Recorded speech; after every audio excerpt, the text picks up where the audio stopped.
Bonjour. Cascade de scandales, Sonko ébruite un deal de 196 milliards, rapporte Walf Quotidien. Alors qu'on n'a pas fini d'épiloguer sur l'affaire du contrat d'armement de 45 milliards du ministère de l'Environnement, Ousmane Sonko annonce un autre contrat caché de 196 milliards entre l'État et la famille Pérez d'origine israélienne. Sonko droit dans ses bottes, s'exclame Sud Quotidien. Opposition frontale au régime de Macky Sall, gestion du patrimoine bâti de l'État, le pouvoir en place mouillé dans un nouveau scandale foncier, affaire Pape Alé Niang, Sonko appelle à un sursaut national, reprise du Nemmeeku Tour, Tivaouane prend le relais de Mbour ce jour, plainte contre l'ancien procureur de la République, la jurisprudence Téliko opposée à Ismaïla Madior Fall. Patrimoine bâti de l'État, Sonko débusque une criminalité foncière, rebondit 24 heures. Bientôt, on n'aura plus de patrimoine immobilier au niveau du centre-ville. Macky Sall et son gouvernement se sont accaparés de ces terres, martèle le leader de PASTEF. Sonko porte les stockades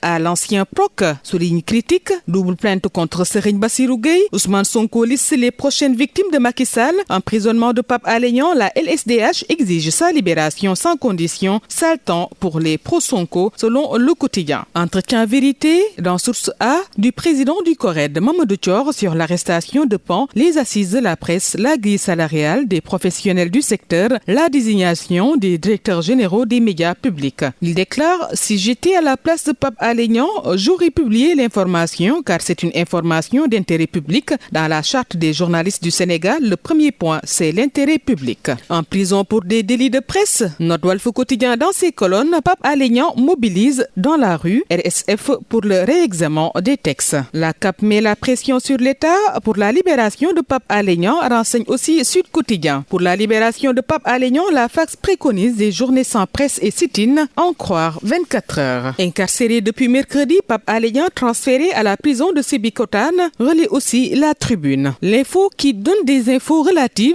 aux violences faites aux femmes et filles. Macky Sall dit stop. Il déclare: rien dans l'histoire, rien dans la religion, rien dans la vie sociale ne peut justifier qu'une femme ou une fille soit violentée, marginalisée ou discriminée. Il ne suffit pas de dire ça suffit, il faut agir pour que cesse l'omerta du silence en temps de paix comme en temps de guerre. Tous ensemble, nous devons élever la voix et dire ça suffit la brutalité, ça suffit la maltraitance, ça suffit le harcèlement, ça suffit les brimades, les insanités, le viol et autres sollicitations non désirées, poursuit le chef de l'État. Macky Sall se fait l'avocat des femmes concernant la deuxième conférence de l'Union africaine sur la masculinité positive, décrypte Direct News, qui renseigne que dans l'histoire du continent noir, les femmes ont toujours occupé une place prépondérante. Aujourd'hui, elles occupent de hautes fonctions en Afrique, dont certaines pionnières. Idi veut remplacer Macky, le clash est inévitable d'ici 2024, rapporte La Tribune.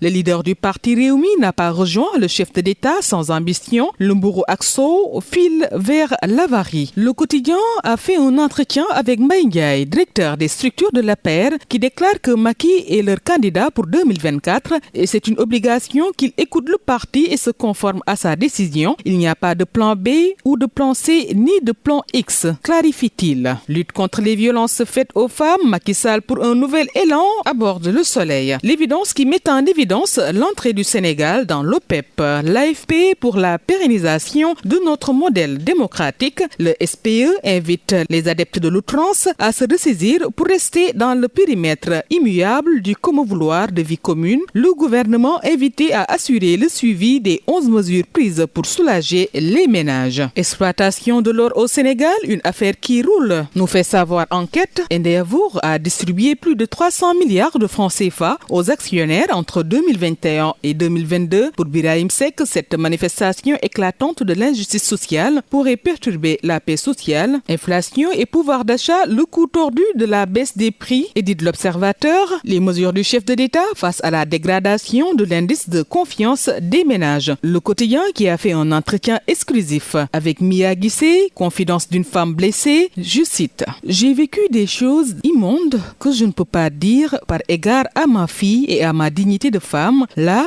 je me retrouve dans une situation où je peux rire, discuter, vivre sans avoir peur. Ma chanson Ida symbolise le deuil d'un passé révolu. Fin de citation. Affaire du jeune apprenant tué par son camarade dans un dara internat à Thiès. Libération donne des révélations relatives à l'affaire du jeune apprenant apprenons, tué par son camarade dans un dara interne à Thiès, Msamb, 6 ans, a été enterré vivant, croyant qu'il était décédé. Teichao, son meurtrier, présumé qui a 12 ans, l'a enterré à la hâte alors qu'il respirait encore. Comment les résultats de l'autopsie ont amené les enquêteurs à la terrible découverte. Les Échos qui donnent écho sur la bonne nouvelle pour le sélectionneur national des Lions, Aliou Cissé, allongé jusqu'en 2024 pour 30 millions par mois. Il recevra 15 millions du fonds spécial de la FSF et 15 millions de francs CFA de l'État. Première mission, une bonne participation à la Coupe du Monde. Tony Silva et Régis Bogaert revalorisés à hauteur de 50%. Qatar 2022, 60% de dépendance de l'équipe nationale. Mané la part du Lion, 27 buts et 15 passes décisives pour Sou Aliou Cissé. La liste des 26 publiée aujourd'hui, 22,5 millions de francs CFA par mois. Cissé, le fonctionnaire le mieux payé. Et sans transition avec Stade. Par rapport aux listes du Sénégal et des Pays-Bas ce vendredi, Cissé et Van Gaal lancent leur mondial. Sadio et de pays pratiquement dans la même situation. Aliou Cissé prolongé jusqu'en 2024 avec un bonus. Et handball CAN senior dame face à la Côte d'Ivoire, le Sénégal vise l'écart. Plébiscité pour croiser le phénomène de l'Ansar. Lac 2, un adversaire dangereux pour Siteu. Le puncher du Wallo, invaincu depuis 2018, Papa Sow et Zos, les deux adversaires en commun. À vos journaux, chers lecteurs, bonne lecture.